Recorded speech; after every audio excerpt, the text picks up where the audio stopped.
A battle over property rights has turned into allegations of religious discrimination in Walt Hill, Nebraska.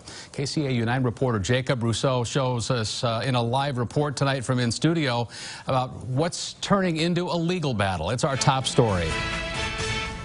Yes, Tim, this is the 50-page lawsuit filed by the Light of the Word Gospel Ministries against the village of Walt Hill, Nebraska. To better understand the complaint, I caught up with the pastor of the church as well as the lawyer representing them in the lawsuit. Main Street Walt Hill is characterized by abandoned buildings and overgrown property. Right next door to one of these buildings is the Light of the World Gospel Ministries, a small church led by Pastor Paul Malcolmson, originally from Northern Ireland, but he moved to Walt Hill to establish a church in the village 10 years ago.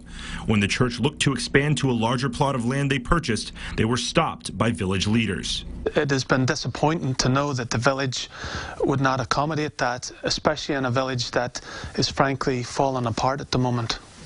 The lawsuit alleges that the village wanted to reserve that space for business growth, exactly what the church wants to do, to build a laundromat and a Goodwill Center in addition to the church.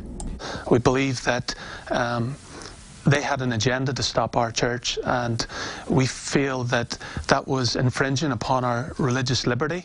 So the church contacted the First Liberty Institute, a law firm specializing in religious freedom cases around the country, and attorney Hiram Sasser answered the call. Federal law is pretty clear that the city cannot block the church in this way, and unfortunately now we've had to file a lawsuit to enforce that law. Ultimately, Pastor Malcolmson hopes that he doesn't have to follow through with the lawsuit. Our heart is to be part of working with the politicians to revive this community. I don't believe we need to be working against them. Late this afternoon, the attorney representing Walt Hill told me that the village's zoning laws are well within Nebraska and federal discrimination laws, and that in no way is the community discriminating. Reporting live in studio, Jacob Rousseau, KCAU-9 News.